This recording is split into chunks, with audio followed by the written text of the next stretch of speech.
A very good day, ladies and gentlemen, wherever you're watching us from. This is Diaspora TV Switzerland, and I am Promise Graf coming to you with this month's news edition. And here are the headlines. Switzerland's Green Party makes historic gains in federal elections. Despite criticism, Switzerland continues to incarcerate minors. The new Love Life campaign kicks off in Switzerland. The Migrant Session 2019 in Canton Basel ends in successful flying and emotional colors. Several culture-related events took place in different cities in Switzerland.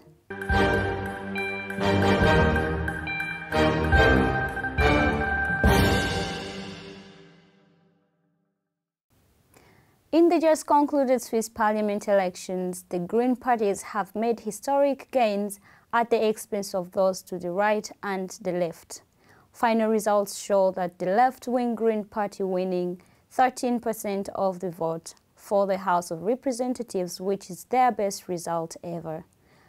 The centrist Liberal Greens also increased their share of the vote to 7.9% from 4.6%.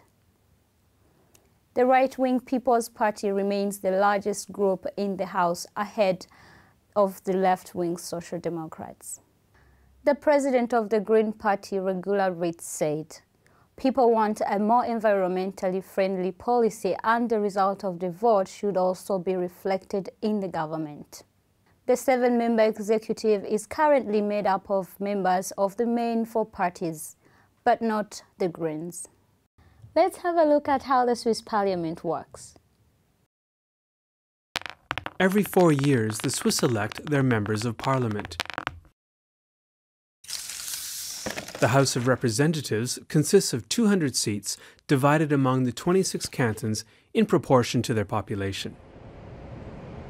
The canton of Zurich, with over 1 million inhabitants, has 35 seats, while Uri, a canton with only 36,000 inhabitants, has 1. Issues important to small cantons tend to be overruled in Parliament by issues important to the larger cantons. So the Swiss have found a way to better balance the interests between the majority and those living in less populated regions. They made a second chamber, the Senate, with 46 seats. Most cantons here have 2 seats. New legislation or changes to a law need approval by both chambers. This approach to balancing power between small and large cantons has historical roots. But is this the best way to represent the needs of Swiss society today? Indeed, there are more and more calls for change. There have been suggestions to alter representation in the Senate, giving large cantons 3 seats and small ones only 1. Others think individual cantons should no longer be treated as political entities. Instead, the Senate should represent the specific interests of the diverse parts of the country, areas that are not necessarily neatly contained within cantonal borders.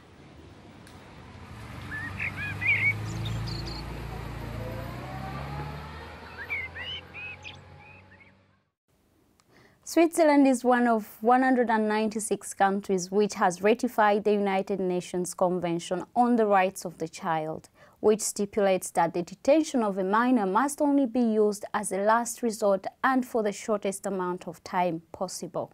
However, each year around 20 children are locked up in different prisons around the country. In 2017 and 2018, 37 minors were placed in detention in Switzerland for periods of 2 to 120 days, according to the latest report from the National Commission for the Prevention of Torture, NCPT. They were asylum seekers aged between 15 and 18. Their demand for asylum have been rejected. They were imprisoned while waiting to be expelled from Switzerland. Switzerland is not the only country to make extensive use of detention before deportation of failed asylum seekers, including children. A global study by the United Nations on the subject, published in July, revealed that at least 330,000 children are detained each year in the context of migration. In at least 77 countries, The practice is widespread in the European Union, although the data is difficult to obtain. The Love Life campaign by the Federal Office of Public Health, the Swiss AIDS Federation and Sexual Health Switzerland is running under the slogan, Get It On. The slogan conveys in a play on words that love life is all about the pleasure and fun of sex, and that wearing a condom should be standard practice. True to the spirit of love life, the message isn't stop danger, but to have safe sex. The 4 scenes featured in the campaign show when safer sex begins in different situations. So, ladies and gentlemen, let's get it on. The Parliament House of Basel normally is occupied by politicians from the canton of Basel, where decisions that improve and affect the lives of the Baselers are taken. But this time round, the building had temporary guests. Immigrants who live and pay taxes in Basel but don't have the right to vote. Topics discussed range from car insurance, instruments for political participation, psychological support within healthcare, German courses for people with Swiss nationality from other non-German-speaking cantons. Around 180 people attended the event. Diaspora TV spoke with the president of the association, Verein mit Stimme, Tatiana Vieira, and other participants. And I think we made a huge development, improvement in comparison to last year. And I'm really happy that the event is now ending like this. I heard many positive feedbacks. So yes, we're very happy right now. And I found this Migranten session really good. We presented our projects from health, anti-political participation of immigrants. I liked it very much that there were a lot of discussions, and it was a very positive feeling. It was the feeling of we want to change something, we want to change the society, and we want to make it a little bit more just for all the people here. And yes, it was a good session. The Ebel Union in Diaspora hosted their first anniversary to celebrate their unity and progress of the Igbo culture. The Igbos are from the eastern part of Nigeria with strong cultural and business background. The organizers spoke with us. Our intentions are, to integrate our people and disperse our culture to our children who are born in Switzerland so that they can get to learn the Igbo language and inculcate our virtues and our values into them so that they can grow. When they are old enough, they can come back to Igbo land and see where they come from. Like today, we had what was called Egwonwa. Egwonwa was, in a translation, is called Play by the Moonlight. Oh, Karafo, Karafo. Igbo, let's show them love. Let's show them love.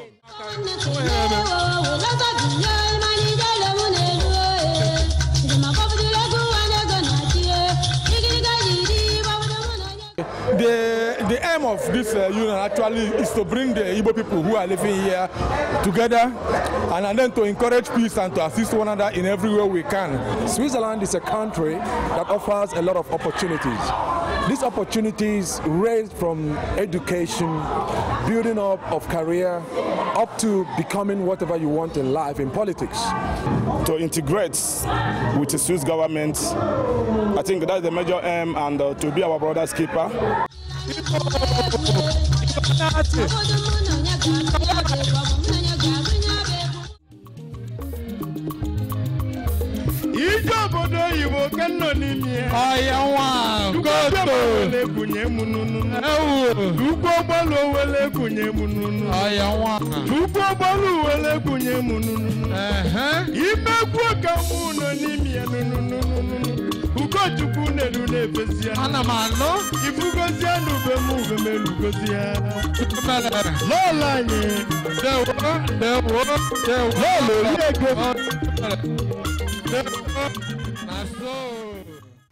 The Ugandan community launched their association named Juvies, which means Ugandan Voice in Switzerland, aiming at promoting solidarity amongst themselves while living here in Switzerland, their charity activities back home, and exposing the tourism potential of Uganda to the Swiss community. The event took place in Geneva with lots of fun from different local artists, both from Uganda and abroad. Among the dignitaries was His Excellency Ambassador Christopher Onyanga Apar, the ambassador of Uganda to Switzerland, and the patron of the organization from Uganda, the Honorable Member of Parliament, Mohamed Nsereko for Kampala Central.